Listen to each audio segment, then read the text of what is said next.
Talk That Talk TV, we back again. Welcome to Talk That Talk Media, where the vibe is live. DJ and Tika are hype, keeping dreams alive. Welcome to Talk That Talk Media, where the vibe is live. DJ and Tika are hype, keeping dreams alive. Bringing you reactions, reviews and slick recaps. Join the conversation, no time for mishaps. Trends will uncover, every beat devoured with fresh insights and energy will never tire. From pop culture to the latest in the game, dive in with us. You want to stake your claim, don't forget to like, share and subscribe to Talk That Talk Media. Welcome to Talk That Talk Media.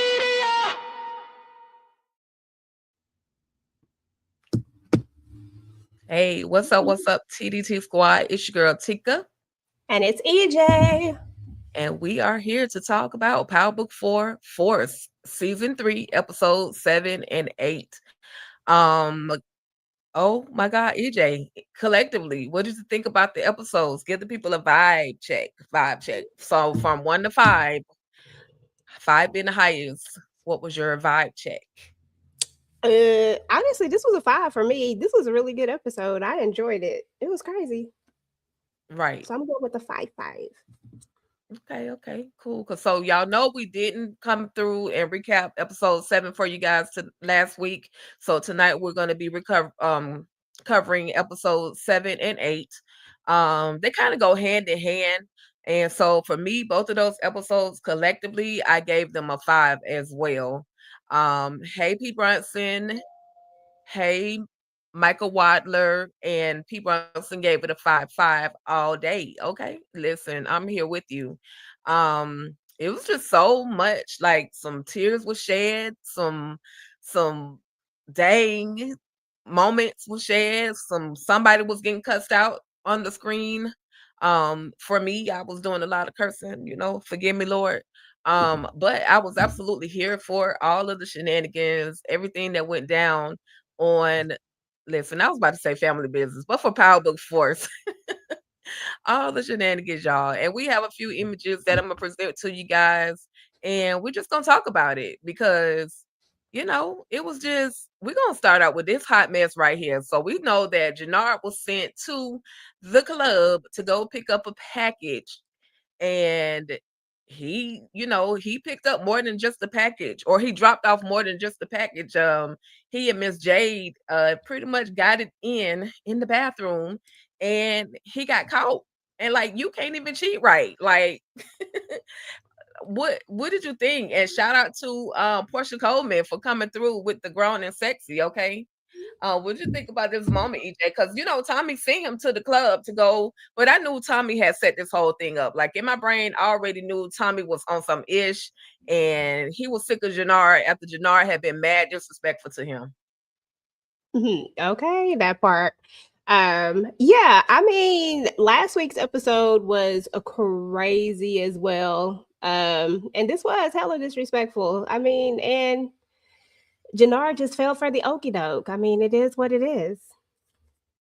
That part. Yeah, he fell for it.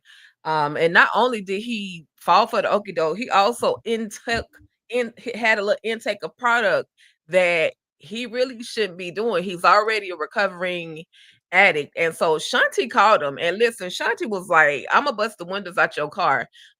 She literally tore up his whole what he got? A Jaguar? Porsche. I'm sorry, the Porsche.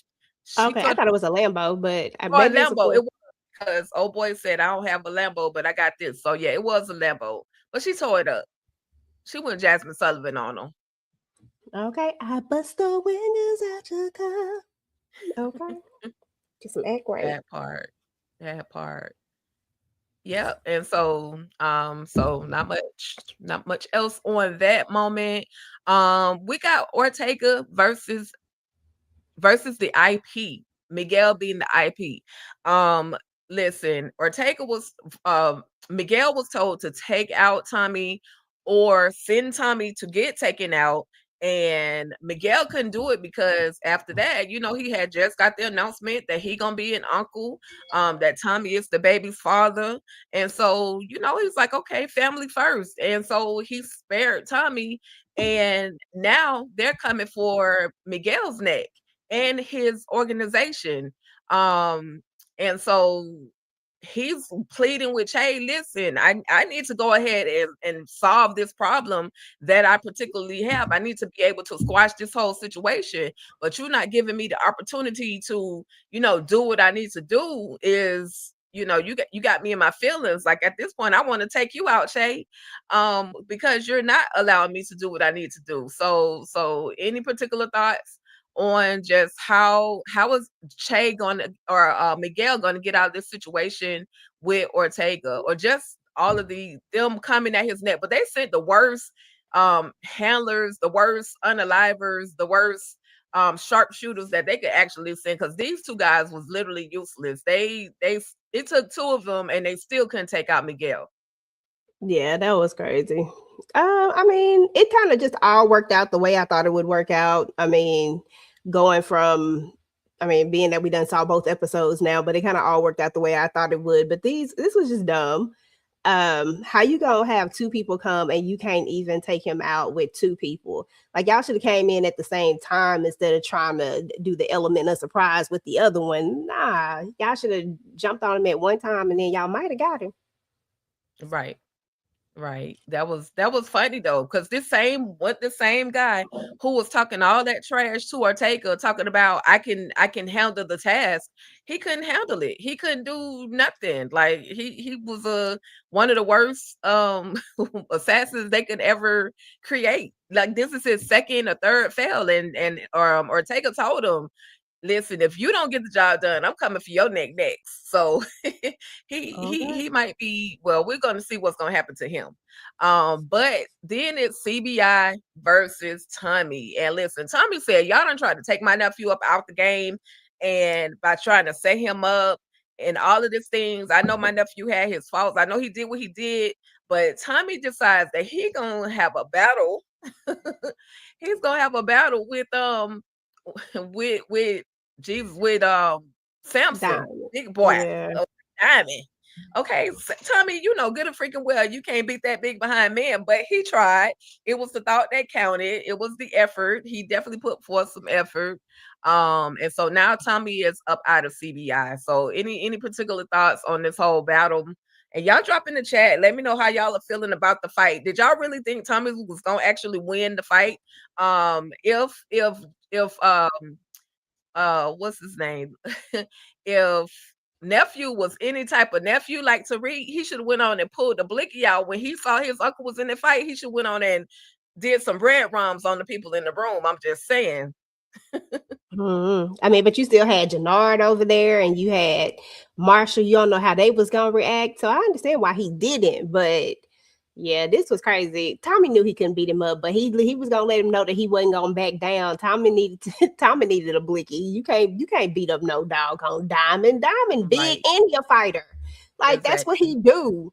He break ninjas down. Come on now. Yeah. And he on that alcohol right now too. So Okay. he a little amped up. Come on now. Yeah. And any hit that he throws out is not going to even affect. I mean, it's not going to, anything that comes his way, any hit, he's probably not going to even feel it because he on that sauce. But before we continue, we have the one and only Miss K Blythe, Slice of Heart, in the building. Hey, K. Hey, bud. Hey, y'all can hear me? Loud and clear. Okay. Perfectly. I'm sitting here thinking I was gonna get a leak about 9:15. I said, "Oh, let me get up." Oh, we apologize for the different time changes, and we appreciate you for accommodating our schedules. I'm in that thing. I'm in here. We appreciate you. But what did you think about, you know, the whole altercation with Tommy and Diamond? Last You week. know, Tom. Now see, Tommy a whole horror villain, but we knew Diamond. He wasn't gonna take down Diamond big ass. We knew that fight was not gonna go down the way that he had seen it going down in his mind. But he had a right to be mad though. he had like the audience knew what was going on the whole time, but like Tommy didn't know that they were Right. setting his nephew up the whole time. And he don't play by his nephew. Facts. We knew that. And it was only a matter of time. So his anger was rightfully so. He don't take kindly to that type of backstabbing behavior. But you would go take down Diamond and his big Dumb and self. big than a You know? mug. That's a big dude. Like, sir, you know. Okay. All right. And before we continue, let me go ahead and bring on our girl Tamika's Den. Hey, Tamika. Hey y'all, what's going on? Hey. How everybody doing? I don't know if I'm gonna get kicked out. We having a bad storm here, and my internet has been Ooh. going in and out. So Okay. All right. Oh, Well, we appreciate the effort. And just so you guys know, we are discussing we're discussing episodes 7 and 8 since we missed last week. We're doing 7 and 8. So okay. just so y'all know. If y'all see me going all over the place, be like, Tika, that ain't happened this week, you'll know why. So did you have any particular thoughts on Tommy and the whole he has quit CBI? He got into a squabble with Diamond, and then you got Jannard over there telling old boy Vic, like, listen, now is your time to shine, buddy. If you wanna, I'm like, bruh, you doing too much. Oh, everybody doing too much. These last 2 episodes had a lot going on, but we already knew it was gonna be everybody against Tommy. Like we knew that this was not gonna keep going on for too long because Right. we had Jannard with his shenanigans, we had Shanti with her shenanigans. Everybody was just on some shenanigans. So, it's time for us to get it in. Absolutely. Definitely. And they definitely got it in. But Shin and Chan, oh my God, he done pulled up on this man at his job. He has pulled up on him so many times. But now it's like, at the end of the day, I'm about to take you out because you're not doing what you're supposed to be doing. Why is Ortega going through what he's going through? Like, Chan is a listen, you mess with my boss, you mess with me type of person. And he's doing any and everything that he can to protect Ortega, the organization, because it's definitely a bigger picture. I thought that he was about to push a button to take out Shan's wife, like right there, because he been threatening her the whole freaking season. But seems like she got spared because we gonna find out some things that's gonna happen a little bit later, and we're gonna get into that. But any thoughts of just how Shan is moving? How he's definitely we know he's against Marks, like he wants her job. So any quick thoughts on how he's moving right now? We can start with Tamika, then K, EJ. I mean, we know he's a backstabber. Like, I really wanted Stacy to at least catch on to him and put him in his damn place. I really thought that she did, but unfortunately she made bad decisions. So we here with him, but we already know, like, he trying to weasel his way and get out of this the best he can, manipulate the situation. I don't know how long it's gonna work for him, but you gotta do what you gotta do when you out here being grimy in these streets. Facts. Okay. Oh Lord. I don't know if y'all noticed that, like, these little talks and meetings that these bigwig politicians and law enforcement stuff, it looks like when we're meeting with the mobs and the mafia and the cartel and stuff. It's almost like who is the gang here? Who is the real criminals? Right. At this point, it's just like y'all are supposed to be the law-abiding citizen here to protect and serve and provide justice. But like, if you think about, like, it looks, they give the same illusion as when these cartels and stuff are meeting up. And like these lines are getting like real blurred. Like you can't even trust them. Like they're all backstabbing. They're all like liars. They're out for money and power just as well. They just not, selling recreational pharmaceuticals. That part. That part. It's a whole triad situation. Y'all know when it Yeah. comes to the triad, what they call them, the triad, when it comes to illegal situations, there's always money involved, there's always politics involved, and they're literally, without saying that this is a whole triad, they're literally giving us a triad right now. Mm-hmm. Girl, that part. I mean, Sing been needing to go.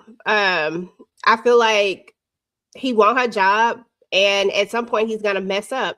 Now, clearly he's gonna end up gonna get Ortega out. I mean, that's gonna happen. That's just the way it has to go.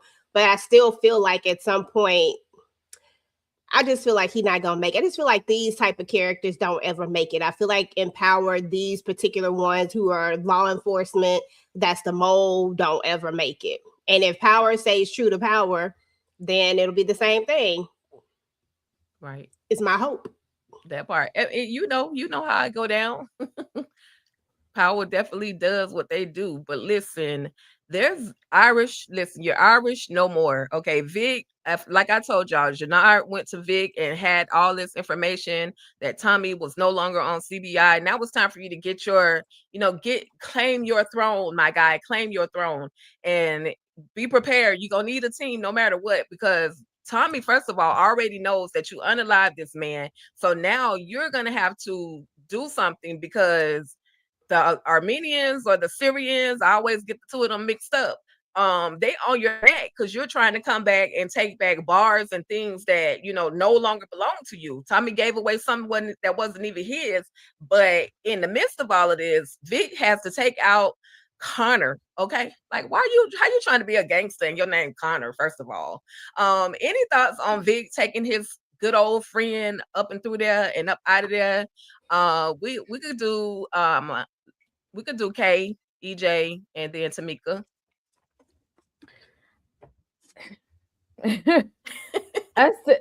I was watching, and it because I knew this was about to happen. I still don't like Vic. Like and I know that like the streets needed a body, but like you take down somebody who's actually like down for you, like that's not the body that you go get. Like Right. Like don't get the person who is like close to you and will be there to help you out and whatnot. Like go get another body or something, or collaborate. Like he want to seem so hard and be a part of this criminal life because their father was real diabolical. Like Vic, you not built for this. Like this was just messy and sloppy, and you did this to cover your own ass. That man didn't have to lose his life, and you the one over there trying to reconnect with your Irish people anyway. Like this is all his fault, right? I'm like none of this had to happen. None of this had to happen. I just no. Every time we see Vic, I just like, oh, what? Can we take the other Flynn? What? We got one out of the way. What is taking him so long to get up out of the way? That part. That part. Seriously, though, I mean, this was dumb to me. Again, like you need allies, and you don't have that many of them, and you actually had one. And this is who you give up. I mean, you easily could have just found somebody else to give up and made it seem like it was what it was. You could have even put him in like, listen, we need a body. We got to do something. So we got to, you know what I'm saying? Like, I mean, however, even if you didn't tell it, you could have just found a way. It's like Vic never tries to find a way to do anything but dumb stuff all the time. He wants to be about this life, but he really not about this life. I mean, after seeing episode 8, Vic can just kick rocks for me. Like, you'll never be about this life, bro. You talk too much for one thing. And the final thing about Vic is that why are you here, Vic? Like, why is he here? I don't understand. Like, why are you here? You should have been gone. Like, as soon as you had the opportunity, as soon as your feet touched the ground, you should have took that little money that you had, whatever. Because I know you had some. You could have sold some of them properties, whatever it was, And you should have just cut out. Like, there's no way I would still be in the middle of all of this chaos. I would have been gone. I wouldn't have been helping Stacy. I wouldn't have been helping nobody. I would have skedaddled. That's Exactly. just me. Absolutely, EJ. Vic, he likes the torture. He likes all of the everything that's happening to him. It seemed like he liking it. You can't be just that darn scared. You should have been gone, just like everybody been saying. Any thoughts on Vic, Tamika? Yeah, they pretty much summed it up. Vic was dumb from the get-go. Like they already mentioned, he should have been gone. It ain't no way I would have still been playing around, taking no chances with Tommy or Stacey Marks. And once you threw everything out there to Stacey and you knew where it was going, like, why are we worried about the damn clubs? And why would you take out somebody that actually had your back, that you're saying has always been there for you? Like, that didn't make any type of sense. Why wouldn't you just go find somebody random, somebody you wasn't close, pretty much what they already said. Like, he just made so many dumb decisions. The friends should have been out of here. Both of them, all of them. We already said the only one that was about it was the daddy, and unfortunately, he was already gone. So yeah, I'm just waiting for Vic to get his day. Okay. Yeah, he could have found an average crackhead in the street somewhere. But he chose his own friend. Like, bruh, what are you thinking? I literally yelled at the screen at that time because I was just like, come on, Vic, come on. But Marks, y'all, listen. Marks done woke up. She having nightmares. Tommy coming for her neck. The popo coming to lock her up. She about to lose her job. Like, she's going through all of the emotions. And then, because she had Tommy literally in her face talking about, I own you. You on my clock. Here go let me pay for your drink. Like, she was going through it. Tommy was literally on her. And so she finally has to confess to Bobby that, look, Bobby, this the other Bobby baby. Look, Bobby baby, I done messed up. I done allowed freaking Tommy freaking Egan to compromise me, and I can't tell you exactly what all went down, but I'm gonna fix it. I'm gonna fix it. No matter what, I'm gonna fix it. And she attempts to fix it in her mind, but y'all, we just gonna go ahead and get on into it. She got her Christmas canceled, because how you gonna pull up on Tommy and tell him you late and I'm about to lock you up? And yeah, that was it. She got Christmas canceled on her, y'all. EJ, Tamika, K, thoughts on the canceling of the Christmas of the one and only Marks. R.I.P. Marks. You was my girl. You tried. You did your best. You muted, EJ.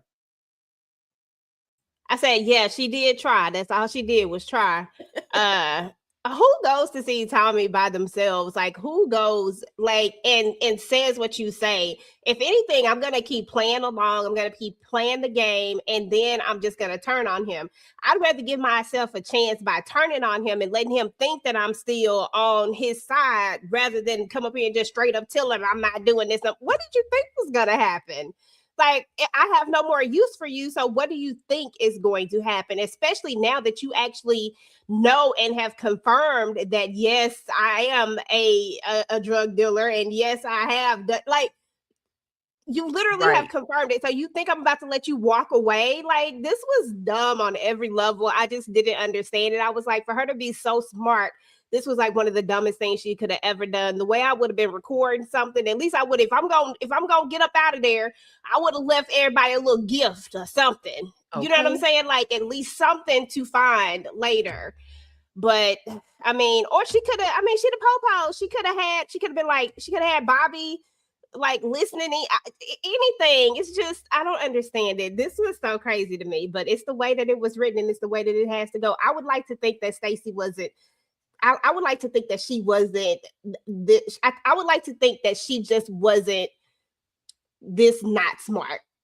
I'm gonna say it like that. This not smart, because I don't want to say the other word. I would like to think that she wasn't this not smart. Work with that how you want, y'all. Y'all know what I'm trying to say. She definitely made a very, very bad, poor decision. Like, girl, you were working with emotions. You should know better to make it to the position that you're in. as a U.S. attorney, voted in by the freaking president or nominated by the president. Like, you should know better. Your brain cells should be working way more smart. That was dumb as hell. I don't know what word EJ was looking for, but it That's was what dumb I as was hell. looking for. I don't want to say dumb as hell. I'm That's what I sorry, but it was dumb as hell for her to pull up like that, naked, literally naked, and then you gonna try to draw on him, and he, you know, he was gonna draw back. You know, he didn't come there naked. Like, come on. So unfortunately, she got, what's the dairy word, or not dairy, the shiny word, rum red. She got rum red. Okay. Kay ended to me. Listen. This is what happens when you think you're bigger than the program. Because she always thought she had the upper hand. She always thought she had the power. She always thought what she say goes. Everybody's going to listen to her. She knows what's right. And you know what? I know he probably shouldn't have, and it was the wrong thing to do. But honestly, I wasn't sad to see her go, and I was kind of glad he did it. I'm like, this is gonna blow back real hard. But I was so sick. I was so sick of her and her temper tantrums and stuff. She'd be throwing adult temper tantrums. Her and that little wig get on my nerves. And then you want your ex-husband, soon to be ex-husband, to come and pay you some attention. And then you come to see then he come to see you, and you still complain about the same things that tore apart your marriage in the first place. Like, the audacity of her. Like, sometimes you do, you just sit back and be humble, take your losses and move along. She just couldn't take it. She was just so headstrong about she got to take down Egan, knowing that she did some dirty, underhanded stuff too. So at this point, why are you trying to take down a criminal and you doing criminal activity too? Make it make sense, miss. I need to fight for justice and peace and get and I'm here for the people, and we got to take him down to keep the streets safe, and you out here doing street criminal activity the same way. No, since you want to live by the streets, you die in the streets too, just like a regular gangster. That's how I feel about it. And she damn sure died in the streets. literally. I had a little empathy for her when she told the story about the reason why she went into law enforcement, because her brother was unalived, you know, through the street violence and all of that. So I had a little bit of empathy on that note, but just the moves that she was making, I'm just like, girl, at this point, you should have took that little $500,000 cashier's check that Tommy gave you and just left the country. You could have actually bought you an island with that money, but you chose to stay around and try to fight crime against Tommy Egan, who ain't no winning at this point. She was fighting crime with crime. Right. So be good. Any thoughts on RIP, not RIP, Christmas being canceled on March? Yeah, I expected more from Stacey. Like, if you was gonna go the route of calling your husband up and you crying and having dreams and nightmares and all of the things, I would think that when he was like, "Let me help you, let me go," with you know, then you gonna suck up the tears and be like, "No, I got this. Don't worry about it. I'm gonna handle it." You don't tell nobody where you going, what you doing. You don't have no recorder on you. You don't have no backup, no nothing. And you really sat here with this whole long dialogue wearing was this Tomb Raider? Who is it? Tomb Raider or them Resident Evil? I forget. One of them that be having the holster with the hammer on the head. Like, not you coming in like that, and then you was like too slow. You blow like hot. Girl, absolutely not. Yeah, so bye, Stacey. Sorry, I'm really not sorry to see you go. Listen, even my girl Donna pulled her blicky faster. Okay. Don't bring her in this. Leave her out of it. Thank you very much. She's not in this. Don't do that. So anyway, RIP.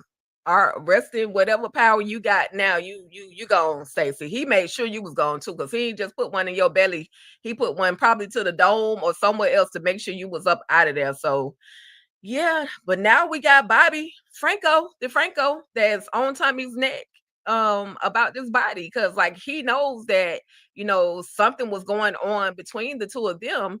And Marks, you know, even though she made a dumb decision, she made a smart move by dropping that phone. I mean, she probably didn't even mean to, but she dropped the phone and it fell up underneath the car. And Bobby is on the phone like, "Tommy Egan, I noticed you. I'm coming for you." So any thoughts on Bobby, man? He done got in the middle of Marks-ish.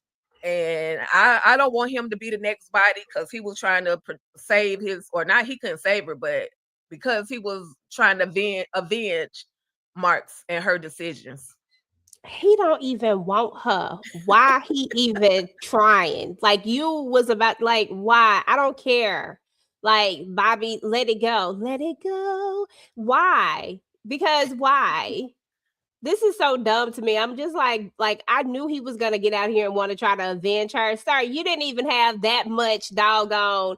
You didn't even have that much fight in you trying to fight for your marriage. So why the I hell was are just you out about here the trying same to thing. fight How you for gonna this? don't avenge my death if you wasn't trying to avenge me when I was alive? What you didn't want to fight, wouldn't fight traffic for her and Right. and in the living, and now all of a sudden you just no, you did not gotta come for you, boy. If you don't sit down somewhere, don't get Damn. all mad and stuff now. Stop. Okay. That Like part. he just acted like he was so in love with her now. Like he acted like he really missed his wife like a grieving husband. Okay. Like even when she told him about what was happening, if he really was like really missed her and really wanted to like be with her, or like it was just one of those things like her ambition had just got in the way, but if he still felt something for her, he would have known that that was his last moment with her and he would have kissed her right then. But he didn't do none of that when she was telling him about it. Bump you, DeFranco. You don't want you don't care about her. You don't like her like that. Stop playing with me. Like He cared when he told her about it was something to do with that campaign that he told her like give it up and let's work on our marriage, let's go to counseling. He cared that much, but when she showed him that she didn't give a name's damn about him, all she cared about was becoming a mayor. He was like, okay, well, I can't well, he hurt needs no to keep more, but that I'm a same still energy. I'm Keep it. no, he still gotta move because that's Mm-mm. still his wife at the end of the day. I wonder how much money he gonna get. My Don't bad. nobody care. Why was He she didn't not have no living at a energy then. hotel? She wasn't even at the house. Don't she stay at a hotel? Okay, I Where don't she know where was she getting stayed at, drunk. girl, but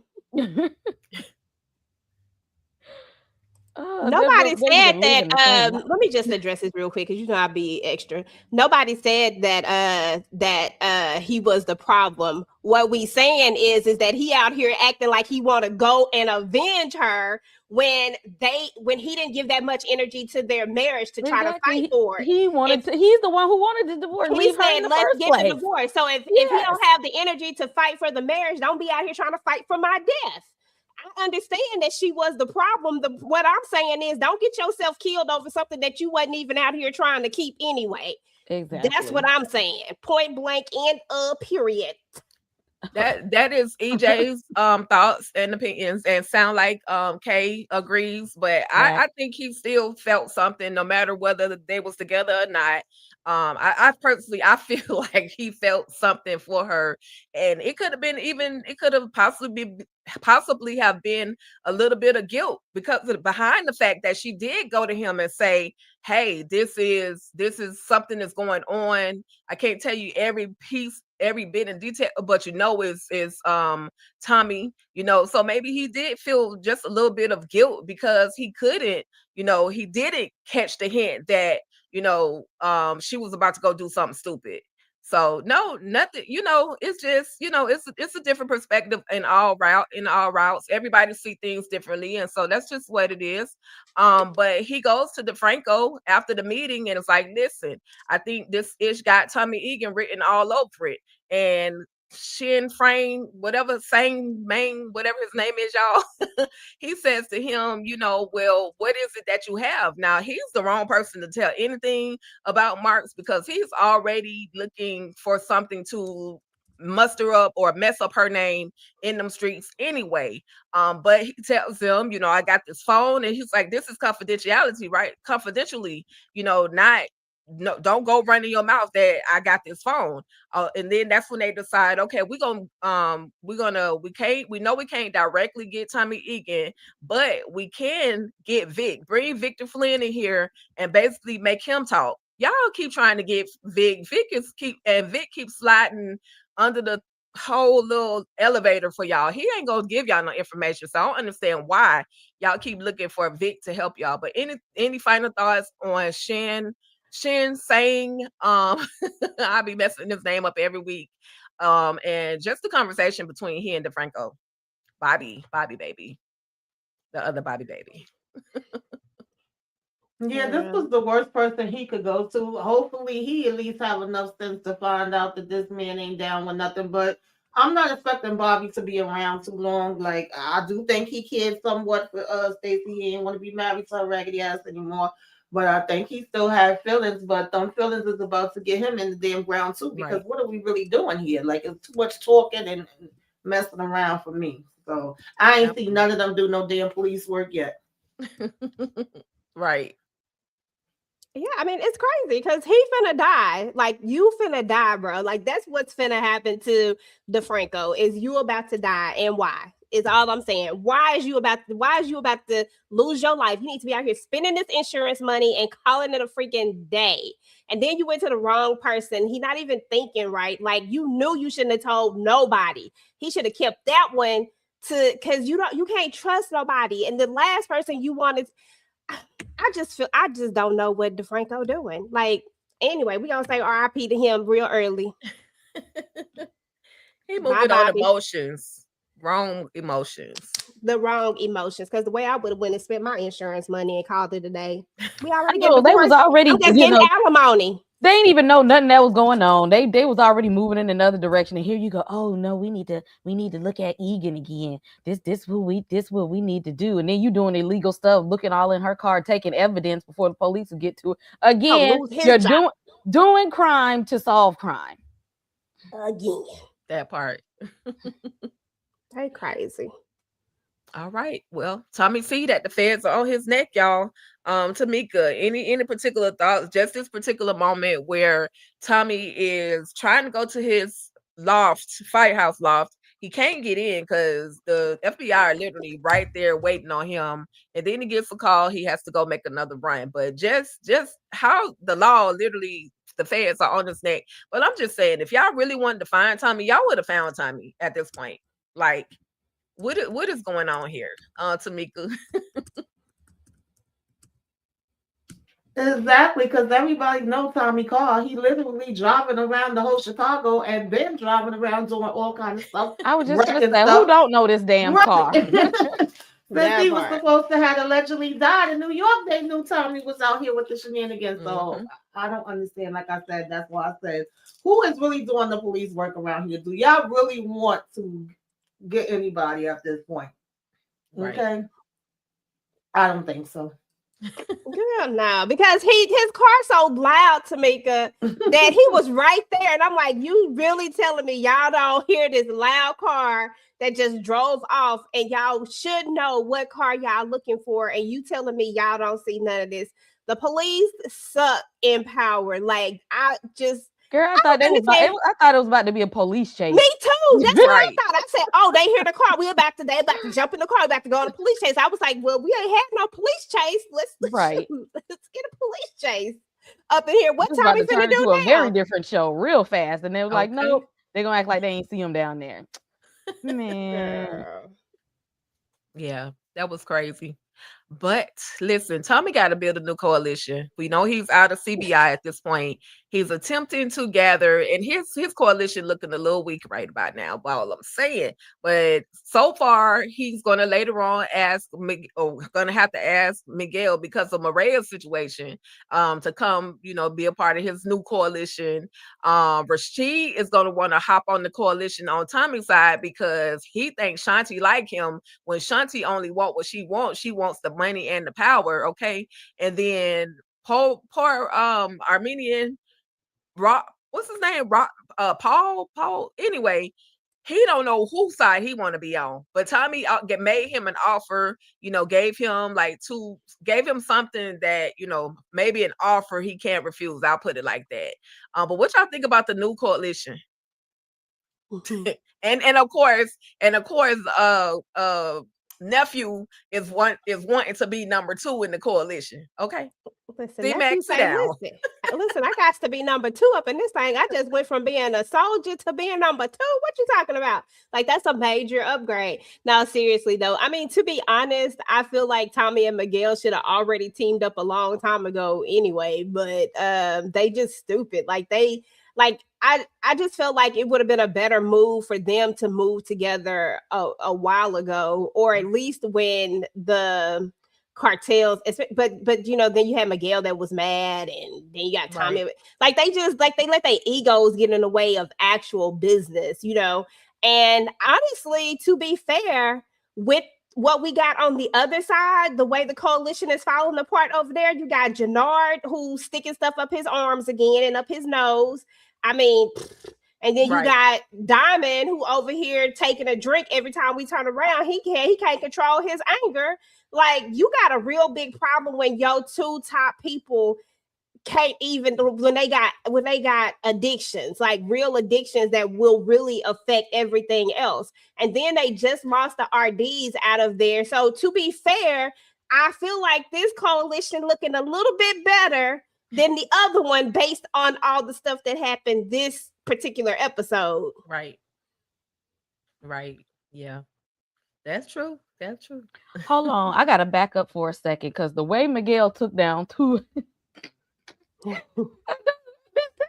But wait, when they tried to jump Miguel in the last episode, and one went after him, and the other one came, and he he got both of them, and he chased one away and took down one of them.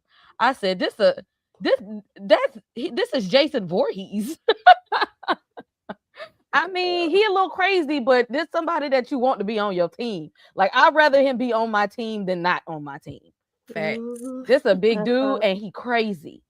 So I mean, it's a little, you know, I wouldn't have stuck these people together, but I mean, when you have it, like playing chess. I mean, you can have all the pawns you want to, but you really need the king and the queen most of all.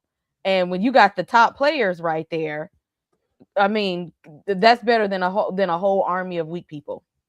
Facts. Facts. And we do see a moment where Tommy took Shanti with him to talk to the dude that had the arm. Was it the Syrian guy who had taken over Vic's restaurant or his bar? He took Shanti to talk to him, and he liked what she was talking. Like, he liked how she was moving, and that 2-for-1 deal sounded pretty good, but they're still unsure as to whether or not he's gonna, roll with them. They wanted to get the Brownsville side, but drunken Diamond over there popping old girl that work at the prison. And did anybody have any thoughts on him, Diamond taking out old girl? Like, that's your jail connect. Like, how you mess that up? Because he diabolical. I'm sorry. No, go ahead. He pissed me off with that one. Because that was unnecessary. Yep. It really was. Like, first of all, it kills me because all I hear the police saying, Tommy Egan, effing Egan.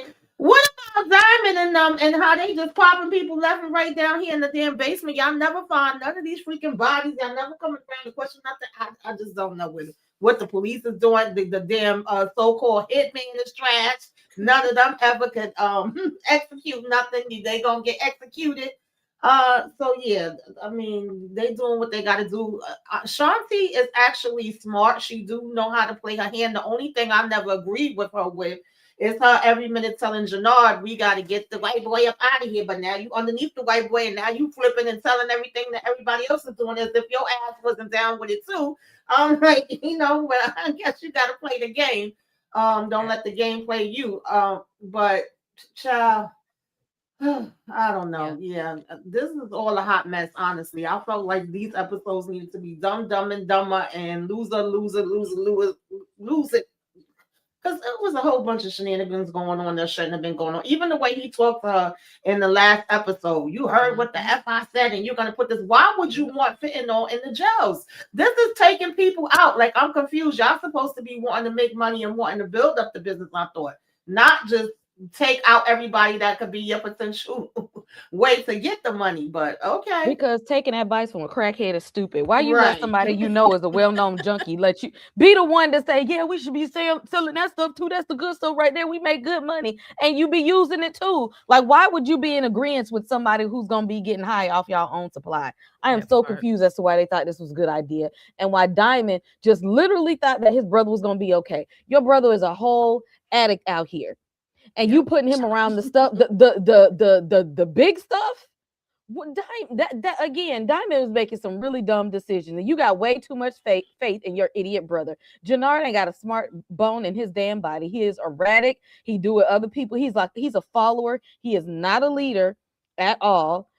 And the only thing he likes to do to prove himself is to drop bodies, but that ain't out of he's trying to show aggression. That's just like, I want people to think that I'm tough, even though I'm really not. Because as soon as he started to get the fiending, that's it. That's over for everybody. He's a liability. And then always doing that stuff in front of people. Like, how you gonna try to build a coalition and you out here doing the stuff in front of folks? Like, this is just like beyond stupid, beyond ridiculous. And don't even get me started on Diamond dumbass, because why this makes no sense. Like, when we first met Diamond, he had at least a level head. Now, while I'm not saying that I agree with how Tommy moves sometimes and the things that he say and do in the way that he's come at Diamond at times when he could have definitely done it better and made him feel more like a partner instead of like he was working under him, I'm not saying that I agree with that, but at the end of the day, like, you gonna listen to Jannard. Like, we already know that Jannard tried to take you out from season 1, and because he wanted to still be at the top, and then he became a junkie. He got cleaned up allegedly. You couldn't even read between the lines because you taking so many drinks. You wasn't even alert enough to realize that him and Shanti wasn't together no more. Like, it was obvious the way his demeanor was, the way his everything changed. Like, come on, Diamond. Like, what are we doing? And the fact that you thought that the only way that he was able to go over there and talk to these people is if he had Shanti with him. It's just, that's even, I'm like, so do you trust him or do you not trust him? Or do you need him to have somebody that's going to be able to basically keep him under control? Like, why would you want that to be your number 2? Like, I'll take Tommy any day over Jannard junkie self, Jannard the junkie. Yep. That's just crazy. Yep. And just like somebody mentioned in the chat, I can't remember who it was. SG 2029. Why would Kendra let them know that I'm leaving? Like, why would she tell them? Why would she tell Diamond that she was leaving his side of town and going and working with Shanti and Tommy? Like, that was the dumbest thing that she could have actually done, because this man has already literally yelled at you, called you out your name, threatened you. Like, why would you even give him that bit of information? So she kind of signed her own unalignment certificate. But yeah, when Diamond, when he unalived Seamus and the PO, it was a wrap. He was off his rockers from that point on. Because he's Diamond, the freaking boss, or whoever he called himself. He was out of it from that point on. But moving right along, because we know that Diamond and Jannard, I don't know why I want to call this man Kennard. I'm gonna find a Kennard one day. But Diamond and Jannard took, they were going unalive, D-Mac. And so daddy said, not my son. JP went over there and he laid the hammer down on Jannard's face multiple times, so hard that he drew blood. Listen, how you get beat up in the middle of daylight, in broad daylight? You're not watching your back. You so high that you're not watching your back. And that's what Rasheem told him. Like, man, you on that stuff, so you're not even paying attention. That's why you got snuck. I thought it was comical. I'm glad somebody swung on Jannard. Anybody have any thoughts on just JP standing up for his son at this moment? And it was definitely very reckless, but he did what he had to do as a father for his son. This was the best part of the episode. This is what he was supposed to do. And I'm not mad at him for going over here and doing it. Like, I didn't want to see, like, I knew what the fate of JP was going to be. But at the end of the day, I love that he went and stood up for his son and let him know, like, I ain't no little bitch up in here. Like, you're not just going to be over here handling my son like this. You actually tried to go get him unalived. Like, no. And I'm gonna beat you down like you stole. So I'm gonna beat you like you like I'm gonna beat you. And the way and he did, girl. And I was so proud of JP at that moment. I said, you know what? If they gonna take him out, damn it, this is the way to take him out, because why not? Yep. Yeah, and it's crazy to me that they literally just was confronting Jannard about, are you on that stuff? Okay, are you over here doing this snuffleupagus? Like, The streets know Jannard is out here on it, but his brother don't know. I mean, eyes wide shut. Like he just, I guess, so busy with his bottle, like y'all already mentioned. And you walking out of the building, taking a sniff before you walk out. So it's not like y'all said it's a secret. And yeah, you got your ass whooped. Like, I'm not mad at it either. I do feel like in this case you should have listened to Tommy, because you know Tommy ain't telling you this for no reason. But you coming for mine, I'm coming outside for my son too. You getting this ass whooping handed to you. So I was like, all right, JP, you gotta, take the rest of it that's gonna come later. But you put your paws on them, paws, hands, feet. Okay. Two chicken wings, a biscuit, the drink in the side. Yeah, I'm not mad at that at all. Exactly. Now wait. Now listen. What happened? First of all, situational awareness. Y'all are recreational pharmacists. Y'all need to have eyes to the streets at all times. Okay, y'all need to have looked at all times.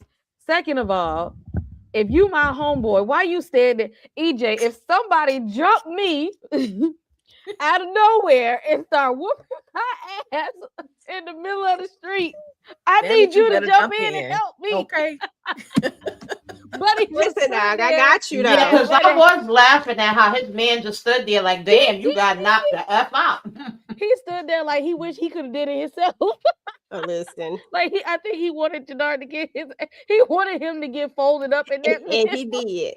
He did. He was like, you watched it, like how you sit there and watch your partner, your homeboy, get clapped up, and you because he don't like him like that. He wants Shanti. He wants Shanti. That's why he didn't give a damn if Jannard got his behind beat. And Jannard had to ask him to help him up off the ground and drive the car. No, he didn't tell him to drive the car when he was pissed. Like, dog, don't let me. Why would you out there? Boy, JP was earning him every which way but loose, and old buddy was just standing there watching him just this whole time, just to see how far it was gonna go. I'd be pissed too. To help me. Okay, grab a bat or something. I know, pull him off me. Get him up off me or something. Raheem said if he wasn't over there doing that, because that's exactly what he was just doing. If he wasn't over there doing, I'm gonna teach you a lesson. See, this what happened when you over here sniffing instead of paying attention, instead of looking at you. You know what I'm saying? Like, this is what happened. So I'm gonna let you go ahead and handle this. And plus, it was one-on-one. It was a one-on-one fight. It'd be different if it was a couple of them. Then see, you know why? You know why you can't fight? Because you're high. Exactly. See, that was a lesson. That was a teachable moment. It was genius for Tommy to get him back hooked, though. It was genius. Tommy, once he found out that he had an addiction, all he had to do was set him up with the right one, with Jade. And hey, here you go, bump this. And it was downhill from there. He been effing up ever since. Okay. Tamika, did you have anything on JP beating the brakes off of Jannard? Yeah, I said it. I'm not mad at him for that. I was glad that he went out there and did his 1-2s. Gotcha. So now y'all, we see that Vic and the Popo are gonna roll up on Tommy at the same darn time, okay? But they don't do DeFranco Bobby. He don't take Tommy. He takes Vic, because Vic was about to pop Tommy. He had made him do the wet pants dance. He was popping at his feet, making him move, dance, bitch. Excuse me, y'all. That was another funny moment, because he had my boy Tommy by the toe strings, man, by the toenails. I was like, what is going on? They end up taking Vic, locking him up, and they end up taking him in. I ain't gonna say locking him up, but taking him in. And another moment where Tommy got away, but he's gonna find out some disturbing news at this very moment. So any thoughts on Vic trying to pull up on Tommy, and then Bobby DeFranco letting them pull off? He was definitely doing that Chicago footwork. Vic aggravated my soul and my spirit, because just the worst criminal. I don't understand. Like, Vic, you was doing all this yapping. If you really want to take Tommy out, you would have took him out. And like Tommy said, why didn't you leave? Like, even your auntie, he said, yeah, I went by her house. She going. She knew what time it was. Like, We already said it, so I'm not gonna repeat all that. But then you get out here and it's like you want to shoot at his damn feet and dance with some bands. Like, what are we doing here? You and DeFranco, you ain't about nothing either. You did a whole bunch of talking too. That's why I said you're gonna be digging your grave next. Because I understand the plan was to get Vic, but why are we just letting Tommy go? Y'all was there at his house and he rolled past y'all, didn't pay no attention to the damn car. Now he in your face. Oh, I'm gonna get you, I'm gonna get you. You ain't gonna do a damn thing. Okay. Just useless. Okay, super useless. Because at the end of the day, Vic, I mean, like Tamika said, this was stupid. Like, first of all, you showed your hand. I don't get it why people keep showing their hands. If you think that you got me in your pocket, I'm not gonna show you my hand. I'm gonna find the most opportune moment to then turn on you. But I am gonna make it seem like we is like you still got me in your pocket. Vic did get the jump on Tommy, but I feel like if you gonna get the jump on somebody, then you just need to go ahead and take the shot.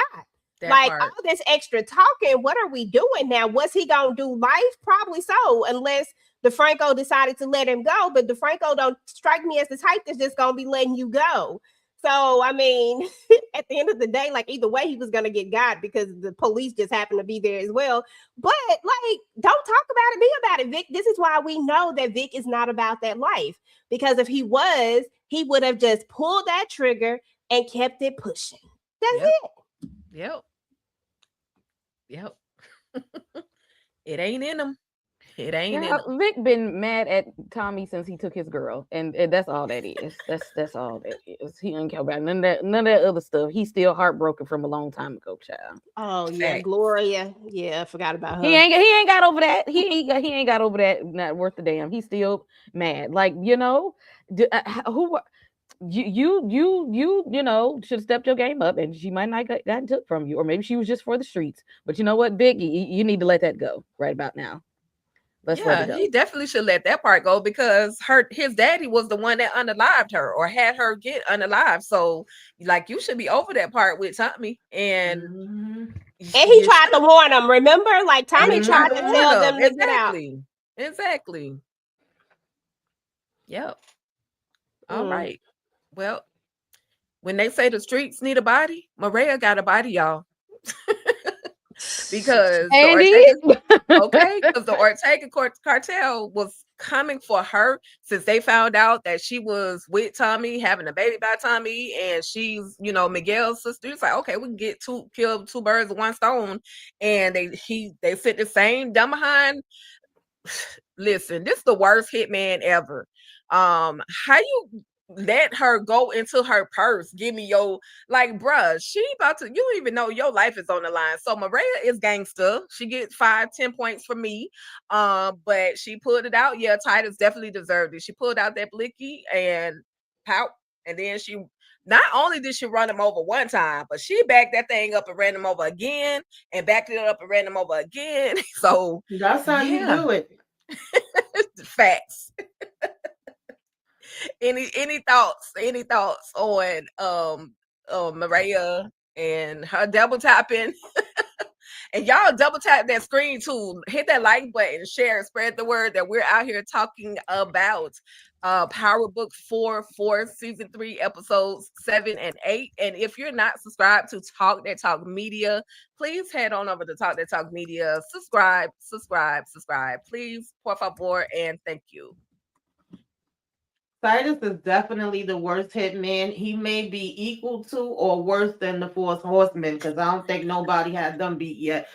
I don't even know how he had this damn job. He out here just getting free money. But Maria did what needed to be done. You talking about some give me your keys. She gave you a hot one in your damn thigh, wherever the hell it was. Jumped in that car, and I'm the first one to say, keep running them over and over and over. Don't stop at one just in case. Okay, do one for good luck. So I was very proud of her with that. I said, get them, girl. Run them over again. Make them flat. Okay. He forgot who he was running up on. You forgot whose sister this was. Did you not see? Do you not know what her brother be out here doing to people in these streets? So you ran up on the wrong one, thinking that just because she's a girl and because she's pregnant that this was gonna be an easy knockoff. He ran up on the wrong one. Her brother is Jason Voorhees. You messed with the wrong one. That was a short-lived hit. And if he wouldn't have taken her out and got away somehow, he still wouldn't have made it, because then that would have been his ass for letting her go free. Like, you didn't do your job. Right. So either way, And he how wouldn't have did came out they on top. I'm sorry. I just want to ask y'all, how did he know that she was pregnant? He getting the doctor records? Like, what's going on? I don't know if they because really said that. Go ahead. I think what's the name told people. What is that? Her and her little wig, Marks. I think she told people because that'll make it an easier target to go after. Because again, she be doing criminal activity. She know criminals. I think she put the word out. Because some kind of way Ortega knew something. It was something that they said in that conversation. At least acknowledging the fact that Tommy was dating his sister. So I don't know if it was more of her being on the pregnant side, or just the fact that she was dating Tommy. And in my mind, I probably put that pregnancy side in there. And it could have actually happened, but you know. Yeah. Remember when she came over to the place? Remember when she popped up? Maria was looking at the pregnancy books and stuff, and the t-shirt, and she had it on the thing. So Stacey definitely knew about it, and she definitely put it out there. That's the only other person that could have put it out there, because Miguel didn't put it out there. But she was the only person who saw. Oh, because she could have said something to Sing. Yeah, she could have mentioned something to him. And then, of course, he Ortega-fied. Right. Exactly. This was dope, though. I ain't gonna lie to you. I was here for it. I was like, "Go, Mariah." That's what I'm talking about. Because what was her name? Keisha could never, but Mariah definitely can. Mariah has my she has my approval to be with Tommy. Dang it! Shoot, Holly was a little off. I couldn't get with her, but Mariah is got her. She got her stuff together. You know what I'm saying? And she can turn around and knock you out if she need to. She didn't want to, but if she needed to. She bought that crime life. Look at her brother. Like, she can't. You can't knock Tommy for what he's doing, and how he's carrying himself and the lifestyle he lives, because that's all you know. Yeah.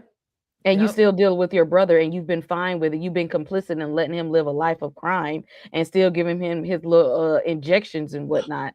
So I mean, it's like you win it. Yep. Yeah, and then she cleaned up all the blood when Tommy took out, what's the name? Claudia. Like, she was cleaning up the blood. So she had the audacity. I mean, she was at the hospital saying, "Tommy, I don't unalive people. I save lives." Now, baby, you took one tonight. You are in the family for sure. So, Tommy pulled up, and she was literally still sitting in the car. She was a little shocked. But when he did pull up, he went ahead and made the phone call, because we're gonna need some help. I can't move. I can't do all this by myself. I gotta move the car. I gotta wipe the car down. You done touched the car. So this is that moment where Tommy and Miguel decide that, listen, now they done came after Maria, so now we definitely got to work together at this point, because there's no way one of us can take this cartel out by ourselves. We got to work together. So yeah. She's smart on that part, though. I mean, it just makes sense. Like, at this point, y'all got a team up. Tommy, you don't have nobody behind you. You don't have like no whole crew. Like, you don't have anybody. You have got to, at least he still got bodies. You ain't take out all his bodies, because I mean, you was definitely going after them hard, but he still got bodies, and this is what you're gonna need in order to be able to take down Cray Cray and Cray Cray, because they is over here hyped up on drugs and alcohol. You gonna need some folks with that, because one thing about it is that, for one thing, crackheads are definitely unpredictable, and people who drink a lot, we see that Diamond, you either gonna be a happy drunk or you gonna be a mean drunk, and Diamond is definitely a mean drunk. I'm pretty sure there's some in between somewhere there for the drunk meter, but you know what I mean? Like, Diamond is like, and he's not going to think clearly. So he's not going to be taking it like methodically. He's just going to react. So yeah, you going to need some people behind you with these jokers. For sure. Any final thoughts on Tommy, Maria, Miguel working I together? mean, let's not forget that this is partly Miguel's fault because he wanted to go. The friend of my enemy is my friend, whatever. Y'all know what I That's mean. true. Right. And he Mhm. wanted to reach out to him and make a deal. It's only at the last minute, once Maria said she was pregnant, that he all of a sudden, Tommy, stay, let's talk longer, and diverted the situation. So at that point, it was like, okay, I'm gonna get you, your sister, and damn Tommy. Now you put everybody in danger. And Right. didn't even warn them that the block was hot. You told them about it after the fact. That is Right. true. That is true. Absolutely. But Well, now we one big happy family now, though. You know what I'm saying? Like, yeah. Because we ain't got no choice. But King Kilo is back in the streets. Not only is he back in the streets, this man got his big feet in this water, sitting in the sand. Like he said, the first thing he wanted to do when he got out of prison was go put his feet in the sand at the beach and just stand there and meditate. And that's With literally his what he old knock did. kneed ass. Okay. And Jannard pulls up on him and he's telling him, hey, listen, you're not even welcome over here, Jannard, because you now you coming with a whole other story, talking about how D-Mac actually unalived King Kilo's nephew, and now we headed out to go get D-Mac. Any quick thoughts on this? And then we're gonna get to what the situation with JP, man. Oh God.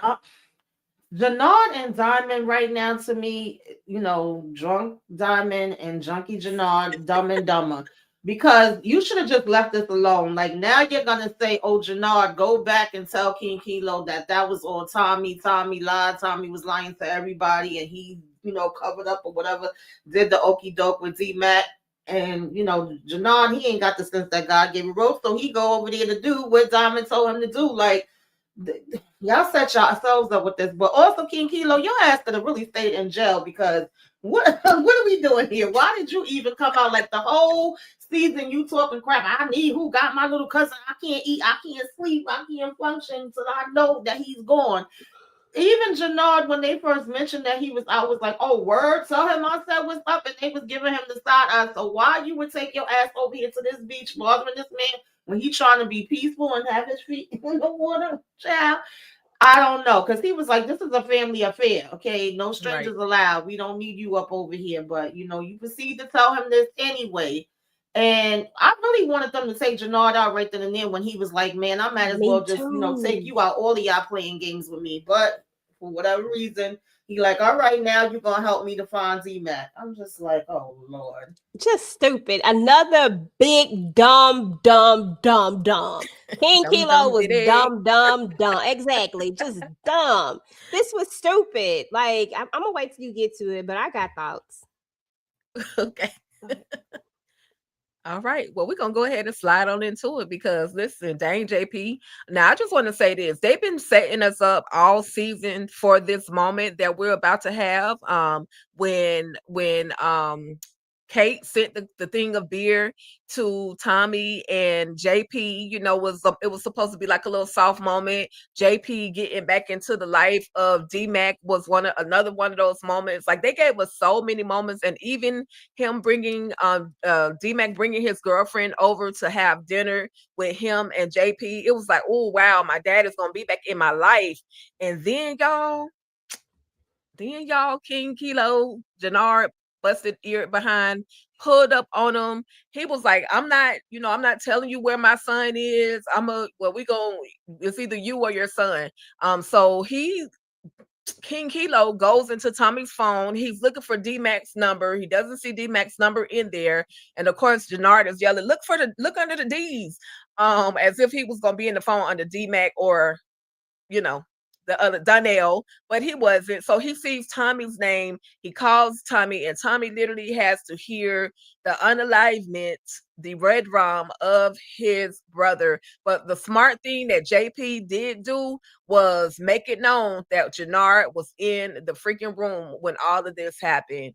And he up out of there. But then Jannard, at the end of this whole situation, King Kilo was like, I'm still gonna, take out the nephew too. Like, come on, let's go find him. But I'm sorry, King Kilo was like, moving a little too slow. And second, one other thing I just want to say, JoJo, like, you deserve to get popped, because how you walk in there naked, like, your hand should have been on a blicky. You walking in there, you supposed to be protecting King Kilo, but you end up getting popped right along with him. So Jannard done sent 3 people to the upper room in one freaking episode, and I think he might be next to get up out of here. But Tommy heard it all, and yeah, that was a crazy moment for me. But any thoughts? We could do EJ, I got Kay, so and many. Shamika. I got so many of them. I'm not going to give too many of my thoughts though, but I got a lot. First and foremost, let's just talk about this for a second. So King Kilo get out, right? Get out only to be unalived right from the jump. But the problem with this whole situation is that I expected more from King Kilo at this point. I expect a crackhead to do what crackheads do. Act irrationally and do irrational-ish, right? Like, I expect that. So Jannard just going all and just shooting everybody just didn't shock me, right? Because every time his little pride get hurt, he either try to lash out, like when Shanti, when she told him what she told him and everything she said was true, okay? You didn't deserve her. You ain't ish. And then he wanna, you bitch, you did. Like, sir, come on. You could come up with something better than that. Like, come with something even better. But no, as soon as you mad because JP got the jump on you. You mad because JP came over there and beat that behind down. And no, he wasn't out here turn his son over. He just came into your territory and beat you down. Do you think he really finna get out here and snitch his son out? Like, that's just stupid. And then King Kilo, dumb self, who turns their back on a crackhead? Who does that? Who talks shit and then turn their back on a crackhead who just shot up somebody? Just all will. Who does this? And then JoJo, Lord help JoJo, because there's no way while Jannard was over here shooting up King Kilo, I'm shooting you. Like, Jannard should have been gone. You should have been the last man standing. And you should be number 1 right now in the RDs. Okay. Like, that's what should have happened. And then you should have been going after Diamond. Because at this point, I'm coming after all the CBI. Like, that's just what it is. But like, how we get here? I just don't understand. Like, this was stupid. Like, y'all really thought that you could, Jannard done lied to y'all 11 times in your face over and over and over again. Going back and forth. They literally been playing games with you, and now you turn your back on him? No. When he shot dude up, you should have been shooting him. And this one for you. I still don't know where D-Mac at. Time's up. This one for you. At least your number 2 should have been doing it. Like, I'm just saying. Like, this is just stupid. Yeah. I'm sorry. No. I absolutely understand. I was yelling at the screen like, bruh, what is going on? You literally, like everybody's saying, he got out just to get unalive. All that talk he been talking in prison, all that, well, you better do this. And listen, you, King Kit Kat ain't do nothing. Just what Kay said. King Kit Kat ain't do nothing. That was a waste of time. They played us with that. So he went to the beach to just put his ankles in the water. Yep. And fully dressed. You fully dressed. You just want to go stick your feet in. Yep. And then got your water turned off. That's stupid. Okay. This was a mess. This was a mess. You can't trust no crackheads. They got no loyalty. That part. They have no loyalty. They're not loyal to anything. They will turn their back on any and everyone for a fix. Because he's not thinking about consequences. He's just being erratic and just he's just doing because and like you said, he only ran up on JP because he got offended because JP said you messed with the wrong one. You got your ass whooped by, and he just felt completely disrespected. Like, I gotta avenge myself in this moment around all these people. And then they started still talking about him like we you still ain't shit at the end of the day. And he just like, no, I gotta prove myself because his ex-girlfriend that talked about him, done got beat up in the middle of the daytime. And now Big Kit Kat that just came out of the prison, and now he talking about you, telling you ain't worth a damn. Tommy been telling you ain't worth a damn since the day that he met you. He just like, well, now I got to prove myself. He ain't finna do nothing but go and get high and then go wine and wine over there to Diamond so Diamond can clean up all of this mess that he made all over again. This was just the most foolish stuff. Tommy ain't gonna let this go. When Tommy gets you, Jannard, it's gonna be long. Yep. You gonna suffer. And you he already don't like you. So and you better hope it's Tommy that gets you over was it Shanti? Shanti. You better but let's not forget D-Mac, because D-Mac just as diabolical now. Listen, both of them, any one of them is gonna be they gonna get you, and it ain't gonna be no execution. Okay, they're gonna do some biblical style torturing on your ass, and they're gonna do it for fun first. Yes. So this is not gonna go back over here. You done left a whole mess because the streets was waiting on Big Kit Kat, and now you done took him out. That's gonna be it. Because I'm trying to understand. You come out, you go to the beach, you put your feet in the damn water. You ain't gonna get no loving. You ain't getting no food. You ain't laying no bed, like nothing. And you literally said you and your brother is playing games with me. You knew that this boy was on some bull-ish. You knew that he was a damn junkie, but yet you are still going to go and follow him and listen to his story. And at least JP, first of all, shout out to JP. We ain't seen much of JP. We kept saying, why is he here? Really don't make no sense. We knew he was going to go, but JP said, I'm going out with a damn bang. Yep. I don't give a damn ready to die about for my son. I'm ready to die for mine. He said, you can shoot me. I ain't saying nothing. I die behind mine. I'm going to tell where my son is at. And he's like, you just mad because I whip your ass. And Kilo ain't stop and say, well, damn. What he can whip you out, like that's why exactly. He like no brains is upstairs. He only big in the body. I'm just saying. So you really let him take you down this road, put you in this position, and then he was even saying like, I'm gonna hold your brother till your son get here. But what Junkie Jannard do? He do what he always do when he done got high on his damn mind.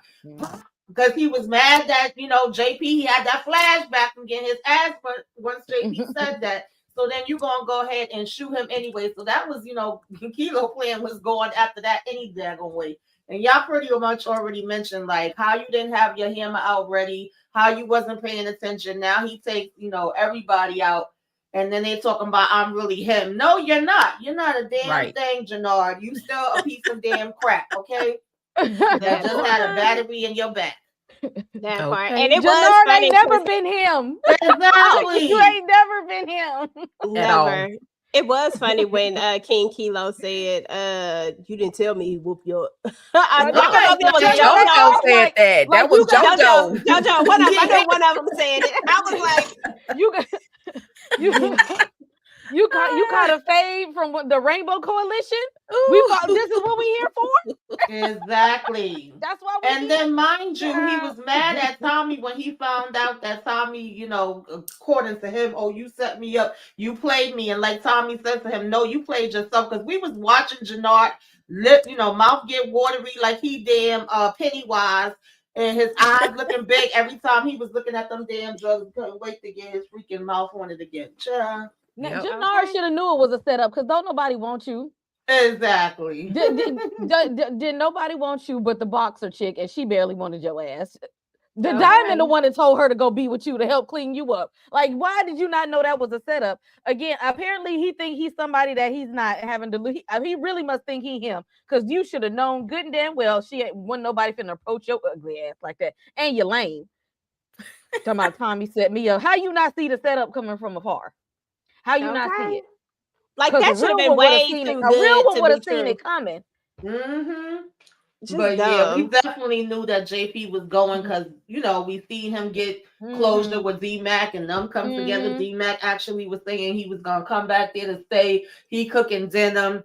He wasn't bothering nobody. Every time we seen him, he was in the house cooking and cleaning and having his little drink or whatever have you. I don't know what happened to his bar. Then he found out that Tommy was having the baby. They didn't know. Tommy took him about, I was going to tell them over family dinner. When the hell y'all was going to have a family dinner, Tommy? But he was like, I'm going to be an uncle and we making plans. I said, yep, JP going, honey. We going to be at the funeral. Yeah. And he can get a repast. He can get one. And JP forever was going through it behind some of Tommy ish. Like that feds had just raided the house and was looking for Tommy at the house. So he was over there still cleaning up. And the whole time he wasn't cursing out Tommy or nothing. He was just doing his little due diligence, cleaning up, picking up things. And so yeah, he definitely went out like a real true G.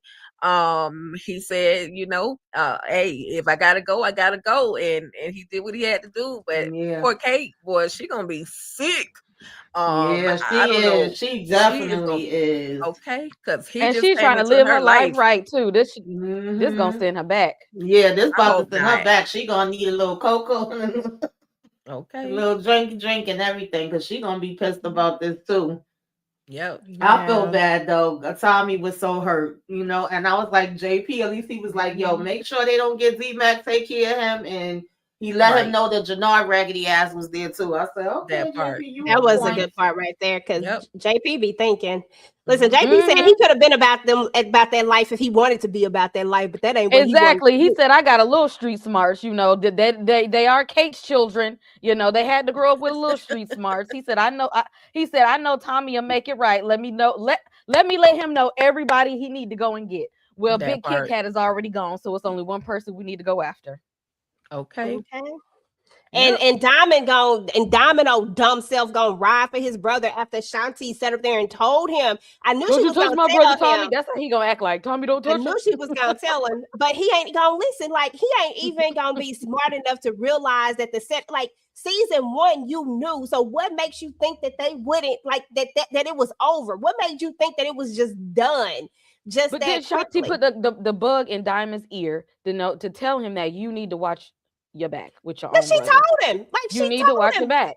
But Diamond was looking at her like he don't want to, I don't want to believe it. He ain't gonna do that. Why would that be so far fetched when you came out having to fight him and him, going against you?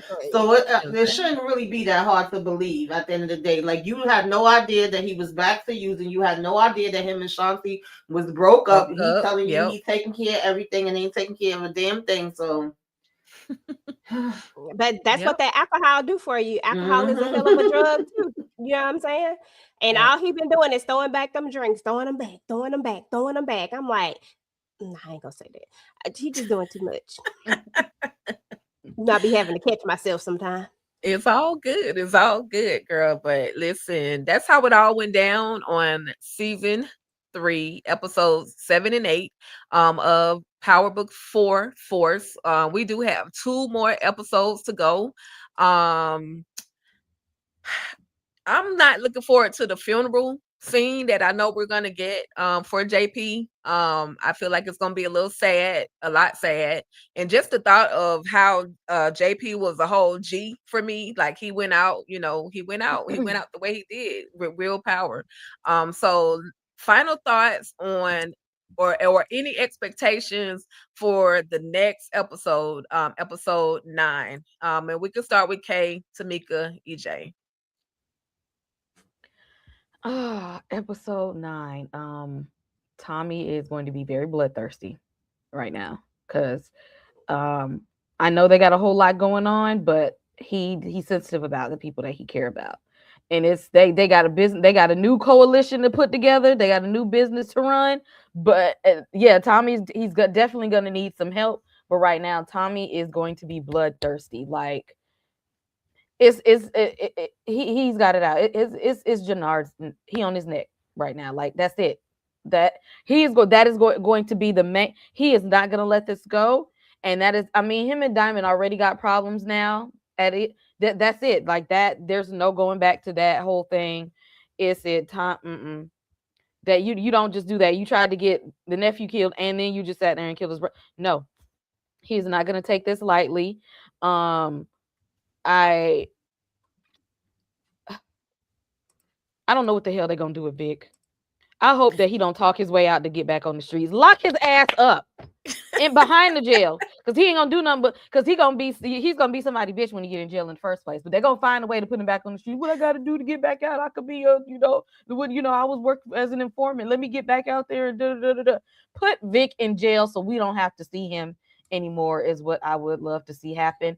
And they're gonna have to hold D-Mac back as well, because he's gonna be erratic and start acting a slap ass fool too. And first of all, his little homeboy that turned his back on him, Marshall's ass. I thought Marshall was down for the count. Like I thought he was in there.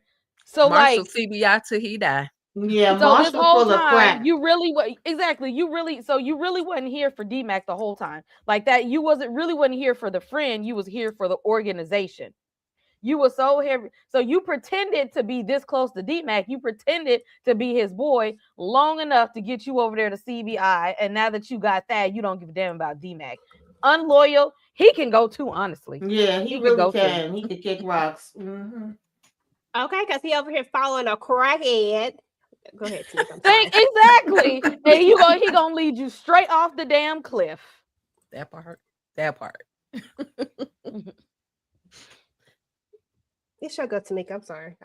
No. I was agreeing. I'm like, Marshall could go. The fact that he didn't even want to be down with them before, he was keep trying to talk to D-Mac and get him not to mess with them. But now you all in CBI for life. Like, get out of here with that crap. And then talking about your mama worked 3 jobs and you over here trying to help her. I'm glad D-Mac said, I ain't see you help her with a damn thing yet. Okay, your ass ain't making no damn money. You ain't doing nothing. Mm-mm. Is that all is there anything else that you're looking forward to? Oh, I just I want to see bodies. Like, let's get this thing going. We at a war. Let's get some war. Let's do what we gotta do. Because if I gotta bury my brother, you gotta bury yours too. Okay, that's just how it go. So yeah, that's what I'm looking forward to. Man, this has definitely been an interesting go so far. I ain't gonna lie, y'all. Powerbook 4 done surprised me this season. I ain't gonna lie to you. Everybody know I ain't never been one to just be like, oh, book 4 is the best. I just be kind of here.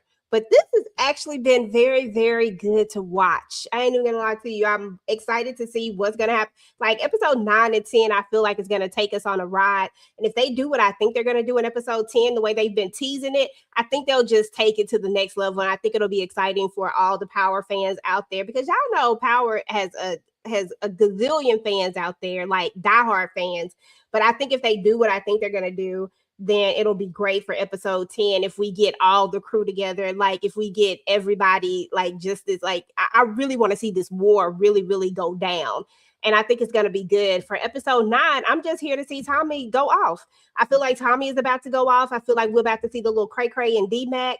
I feel like Diamond finna be out here looking stupid.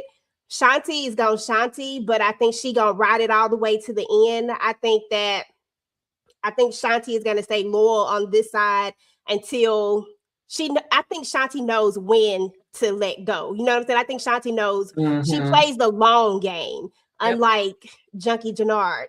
She plays the long game. So she's going to continue to play this game. And I think it's going to be good. I think when it's all said and done, I thought she would be the one to take out Jannard. But now that Tommy wanted him so bad, I don't know anymore. I don't know if it'll be D-Mac or... It could be D-Mac or it could be Tommy, but I used to think it would be Shanti. So either way, I don't care which one of them take him out. All of them could take him out. The only person that I don't want to take him out is Diamond, because Diamond, you need to live with everything that the choice that you made. And like I said, I ain't caping for Tommy and saying that Tommy wasn't wrong in some cases, but Diamond did the same ish. They was doing the same stuff to each other. Like they was both doing the same exact thing to each other. So it is what it is. Like you was doing stuff behind his back. He was doing stuff behind your back. Like y'all even. But for him to like just literally try to get D-Mac killed, that was crazy. Like I felt like that was when he crossed all the way over. Like that was too far right there. But yeah, I'm just looking forward to seeing how I feel like it's gonna be interesting. And can we get rid of Vic? I just need Vic to go in. I don't need to see Vic in episode 10. I don't want to see nothing but the major players, and Vic ain't one of them for me. Let's go ahead and get him out the way now. Him and Junkie Jannard can go in episode 9. And then episode 10, I just want to see everything else. Yeah, I agree with you, because I always thought it was gonna be Shanti, but now that we done got this how this played out, I feel like it got to be either Tommy or D-Mac or both of them together, baby. Let's just play some games. Y'all take turns. Make them suffer. That part. I ain't mad at that at all. And I do think that when it's all said and done, at least for now, Shanti got to where Shanti wanted to get to, where she was trying to go to with Jannard without him. Because now she about to go meet Shay. Yeah, Shay, right? Shay. Yeah. Shay. And be number two. Well, D-Max says she can't be number two because he's number two, but she coming running her up. She definitely gonna be number two. D-Mac, you just Mhm. going to sit back, little buddy. Won't Going to it go be through your interesting mourning process. if Shanti is the one left standing when it's all said and done, and she's literally the one that's, because Tommy not gonna be in Chicago. We know that Right. he can't stay in Chicago I can after see this. that. But what if Shanti is the last one standing? I wouldn't even be mad at it at this point. I'd just be like, okay, you know, it is what it is.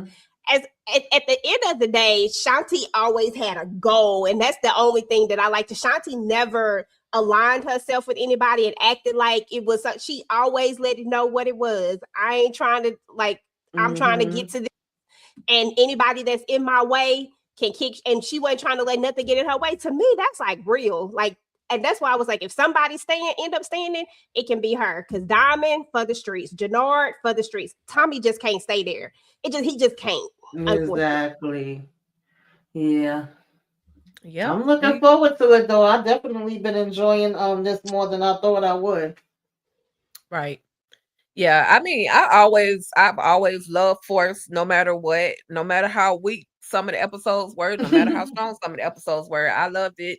And I'm glad they're literally getting us to this moment of bodies. Like I'm loving it. And I just want, I want Tommy to do what he gonna do. Activate. That's my word. Activate, Tommy. It's time. You've been sitting around. I mean, you've been working, but you playing too. Like you need to go ahead and be that Tommy that we knew over there in New York. Like handle your business. Act like you got Ghost on your shoulder and wreck shop, wreck havoc. Do all the things that you need to do. So with that being said, y'all, thank y'all so much for coming through. I see my girl EJ is popping up the comments on the screen. If you see a comment that you want to talk about, we can. EJ, you want to talk about that one right there? Oh no, I'm just reading them. I don't really have none. It's a couple of these comments I don't want to talk about. Okay. For the one that said that women can't be empowered, never mind. There you go. Lies they tell, women can be. I'm just saying. Listen. They said that no gang is gonna follow no woman, but Shanti got her own, like she got her own crew. They literally are following her. Exactly. Absolutely. And let's not forget my favorite power, Raquel Thomas, is in these streets. Okay. Monet Tejada. Okay. Look, don't troll us, Chris. Don't troll us, because we coming for your neck when you troll us. Let's not act like Tasha wasn't running some things for a little while. Okay, don't act like Tasha wasn't running some things. And Norma with her British ass, so she wasn't running nothing. Come on now. Right. Y'all be forgetting about some of these people. We ain't talking about real life, but Griselda Blanco was a woman. Let's just keep it real, and she was real. Okay. I mean, I don't know about her in these gangs, but I know that she had bodies on bodies on bodies on bodies. Okay. Griselda Blanca, shall we continue? Listen, but with that being said, y'all, we have come to the end of the road of talking about Powerbook 4 season 3, episodes 7 and 8. I absolutely appreciate everybody for coming through, or should I say, we absolutely appreciate everybody for coming through. Again, if you're not subscribed to Talk That Talk Media, EJ and I would love it if you head on over there to Talk That Talk Media, hit that subscribe button, tap those notification bells, because we do have content continuously coming to you guys. Last but not least, please, ladies, thank you so much for coming through, tolerating our change of times and adjustments. We absolutely appreciate it. Please let everybody know, starting with Kay, Tamika, and then of course EJ, what you guys have coming up on your channel. It's Stranger Things time. Probably gonna try to squeeze out a quick theories video. Volume 2 just aired. Yes, I watched all episodes last night. So might have to do like a little recap and some theories. Don't even know when I'm going to do it. I'm going to try to squeeze it somewhere. And then, of course, the last episode will air on New Year's Eve. So we'll be wrapping up Stranger Things sometime next week. And I dropped a review finally for Five Nights at Freddy's 2. And if I have time, maybe do a little, and I probably will. Always gonna make some time for that. My top 10 movies of the year. So that'll be my top 10 films of the year. So y'all stick around for that. I got one more movie to watch before I conclude my top 10. But yeah, Stranger Things, Five Nights at Freddy's is up, and look for that top 10 movies of the year coming soon. And y'all hit subscribe. I see y'all in here. Y'all was deep over here in the chat today. Apparently y'all was waiting on these reviews. Okay, I know it's been a while, but y'all was waiting, so I need to see some more likes and subscribes over here. That part. Mash, like Candy says, mash that like and subscribe button. Okay, absolutely. Thank you, Laura. Tamika. What do I have going on? Since a little break from sisters, won't be back to them till January. We talked about the Oval, the season finale, and that was so hilarious. So if y'all didn't get to check it out, definitely go stop by and look at that. Also talking about Mayor Kingstown, which I'm absolutely loving. I believe we are going to be doing 2 episodes of Pluribus on Monday. I got to check and make sure. That show is definitely interesting. I'm looking forward to that discussion. And I don't think I have anything else coming up to like the first weekend of January. Y'all know I do the self-care and what you should be watching. But go over there to the channel if you're not already subscribed. Subscribe. There's a lot of content up there, and hit the like on all of the channels. Subscribe to all of the channels. Thank you very much. I appreciate it. Absolutely. Yeah, as far as TV Junkie is concerned, I dropped the rest of the clips from the live that we did. So definitely go check them out. I'll probably drop like a couple of more. I think I got a couple more that I can that I cut up, and I'll drop those. I'm definitely gonna do a theories video for the family business season 7. We will have a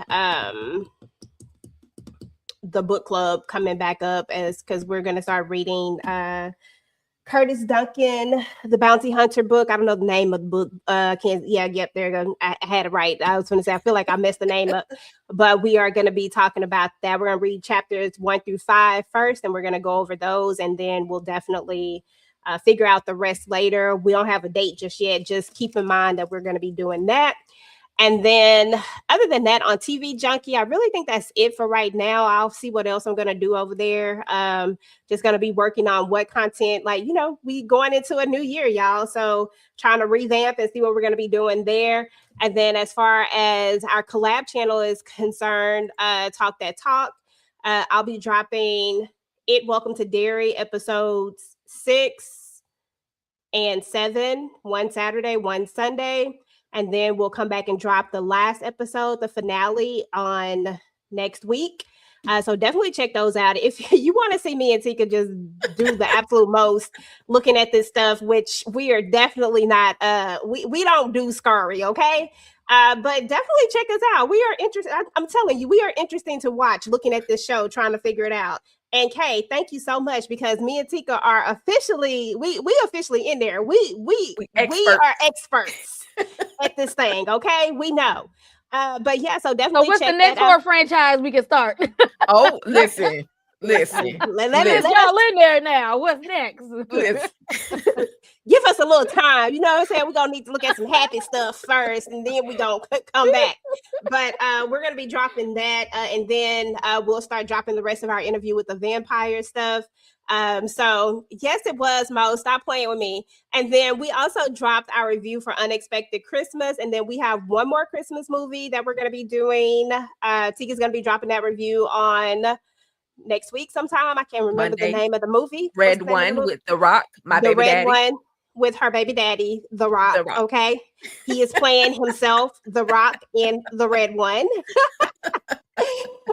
So definitely check that out. And we just have a ton of stuff up there on the channel, y'all. And we have a lot more stuff to come. We have another original documentary that will be coming up here real soon as well.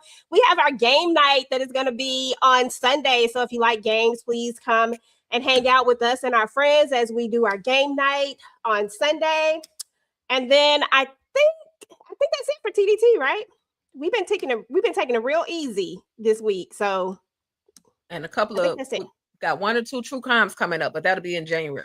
January, right? Yeah, that's in January. Okay, well. Also, I just wanted to, I don't know if y'all already mentioned that Force is gonna have episode 9, the second, but then they don't come back for episode 10 to 16. Why they taking a break in between 9 and 10, I don't know, but I'm kind of happy because I didn't want to miss it when my birthday weekend. I'll be away, so I'm like, I'll take it. But at the same time, I want to know what the hell gonna happen. So, okay, some Pluribus fans, I forgot about that. Yeah, we wrapping up Pluribus. If y'all ain't caught up yet, go to Apple TV and watch it. This show is just it is something different. If you're fans of like Breaking Bad, it comes from the same creator. If you like X-Files, same people. So come watch Pluribus. We got to wrap that up. I got some theories. They supposed to have a season 2 coming out because it ain't over. The way it ended, we got a lot more left in that. So if you haven't caught up, if you need something to watch right now, go watch Pluribus on Apple TV. Y'all will thank us for that. Absolutely. And with that, you guys can you tell the name of the book right quick before you do that? I forgot Curtis' book. Yeah. It is entitled Curtis Duncan the Bounty Hunter. And you can find it at cousincurtis.com. CUZZIN Curtis CURTIS.com. And he fine and sexy, y'all. I'm just saying, Ben Stevens. Woo. Woo woo woo woo woo. And you get a personalized autographed book. He's still autographing the books. You get a personalized little, I forgot what they call these, face sheets or the cards that has like a bunch of images on them. It's like a collage. The headshots. Yes, a lot of Cousin Curtis. Okay. But it's absolutely worth it. The book is only about $20 plus tax, shipping and handling. You have to pay that depending on how fast you want your book, but it's available. And I'm looking forward to this whole book club situation. Girl, I didn't get to chapter 2 yet. I keep hearing about chapter 2. I heard chapter 2 was spicy. So if y'all like spicy stuff, y'all might want to go to chapter 2. Get that book and go to chapter 2. I just made it to chapter 2. And we will have the author coming through as well to do book club with us. So yeah, definitely come through. Make sure y'all read the book. Beautiful. And on my channel, All Things Ruthless, only thing I got coming up, because the Oval just left on a literally a crazy finale. I ain't got nothing right now. So I'm gonna play it by ear. I'm definitely gonna play it by ear. But I'm looking forward to all of the fun things that EJ and I have coming up on Talk That Talk Media. Y'all just stay locked in. If you're not subscribed, you might want to go subscribe. We're gonna have some exclusive things coming to the channel. EJ has already gave y'all the outline. I ain't gonna talk about it no more, but please we didn't tell them about the whatchamadoodie. Since we are talking about Force, make sure that y'all come through. Make sure y'all subscribe to the channel because we will be having a conversation with Miriam about everything, about a bunch of stuff. So definitely come and hang out with us, even though she got taken out. Yeah, rest in peace, Stacey. AKA Marks. Okay, she will be at Talk That Talk Media, y'all. January 8th to be exact. January 8th, 8:00 p.m. Eastern Standard Time. So y'all subscribe, come on through, enjoy the conversation, stick around, ask your questions. We're gonna carve out a moment, at the end to try to grab some fan questions. So y'all, please come on through. It's gonna be a good time for everybody. And one last thing before we stop. Tika just dropped her top 10 ruthless moments. So go check it out. Girl, 25. Top 25 ruthless moments. But thank you, EJ, for the plug. I don't be remembering nothing I do. Just go to the channel and check it out. And see, you may find something that you like over there. And you might stick around. And I appreciate it in advance. But with that being said, finally, just thank you everybody for coming through. I'm gonna try to grab some of these names. It was a lot of y'all. Y'all were definitely in here deep. Exposing the Truth. Thank you for coming through. We also had, I saw VKJ come in here. I saw Monique 69 Waves, Smiley again, Smiley SGL1R. Y'all gotta do something about these names. Y'all know I can't keep up. But thank y'all for coming through.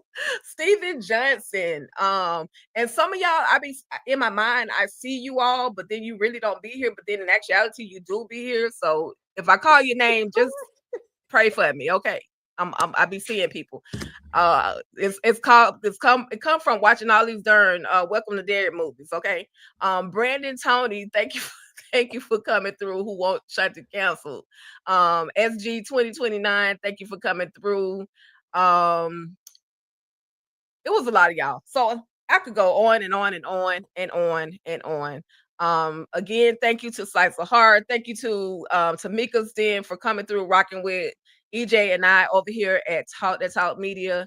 And y'all have a great rest of y'all day. Everybody stay safe. I hope you guys had an amazing holiday, Christmas Day. And if we don't speak to y'all on New Year's Eve or before New Year's Eve, y'all have an amazing, blessed rest of the year, okay? Peace. Yes. Talk that.